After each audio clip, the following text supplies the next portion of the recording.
Well, let's get things started here in the kitchen. Good. Always, of course, keeping in mind that today we are going to talk about things that we can do that have some health benefits to us. And we want to start with Chef Christopher Gross of Christopher's and Crush Lounge. Welcome back. It's good to see you again. Pleasure to be here. So what are we making today? Well, we're going to try to do some healthy short ribs. Healthy short ribs. And I think it's possible. Well, and I think it's always, as we think about like diet and foods, and as long as we're using like all natural ingredients and That's the everything most in important. moderation, I mean, I think you really do right there up the ante with the nutritional component. Absolutely. I mean, eating fresh, doing it yourself, staying away from fast food, prepared stuff. Yeah, that what are they processed, overly processed and such. That's where you really get into trouble. But here's something, people like, short ribs are fatty and everything. But if we take and we trim away most of the fat, and we're going to use this like making a stew. Oh, okay. And this technique for doing all of this would be the same technique for really doing a lamb stew, any type of beef stew, making ossobuco, lamb shanks. I don't know what ossobuco is. It's just, veal shanks. Oh, okay. So we could cut this up into any size, and I'm letting this pan get hot here. And what we're going to do, we're going to sear it to get some flavor. But I remove some of the fat, some of the sinew, and these are boneless short ribs, and so you can see some of the.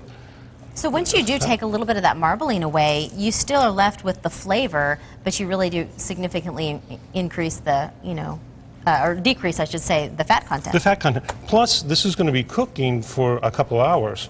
So what's going to happen in the pot that it's cooking in, the fat's going to rise to the top. And when we take the meat out, once it's tender, we'll put it on the side, keep it warm, and then we'll reduce the sauce or the stock down. And there'll be a lot of fat coming up the top. And we'll I think this is a remove great all way of to that. show that you can enjoy full flavor and typically full fat meals, and you can just kind of take them down a notch so that you don't Yes. have to completely eliminate them from your diet. Now, I would probably, at the restaurant, add a little bit of butter, of course, some of course. olive oil and stuff like that. So, we're just getting this hot, and you can see the components I have here. And these are the basic things that you would do for any type of stew. Stock or stew, right? Stew. Oh, okay. Or a stock as well. I was going to say, I've seen you make stock out of these ingredients. This is called mirepoix, the carrots, onions, celery, and you'll find it in making stocks, you'll find it in making stews, all types of sauces and stuff like that. Now this dish I'm searing it, and I'm going to take it to a pan, or you can take it to like a Dutch oven or something like that, but you could take this recipe and put it into a crock pot. Oh, okay. And Now then- you're speaking my love language. Yeah.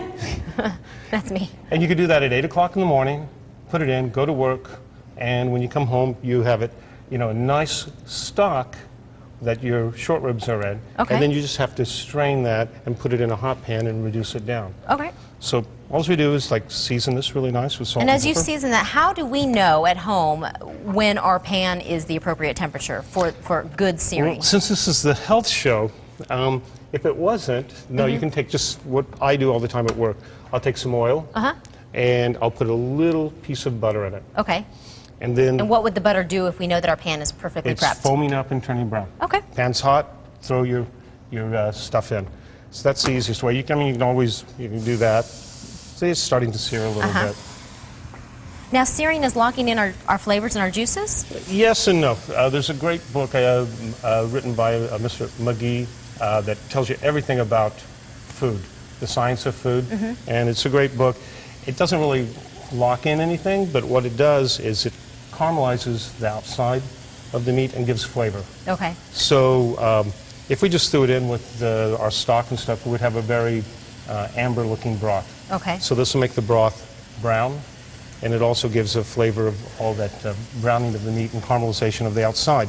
Now once this is brown, which is going to take a few minutes, then we remove it from the pan.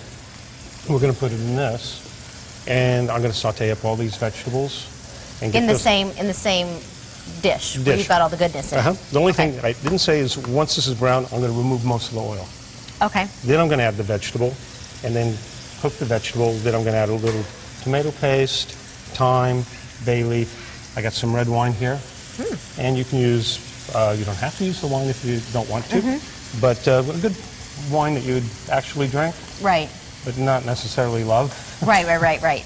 Not the one you got for the special occasion, but the one that you do when Absolutely. you've had a long week. Yeah. And a hearty wine is good, like a Syrah or a Cabernet would be Okay. perfect for this dish.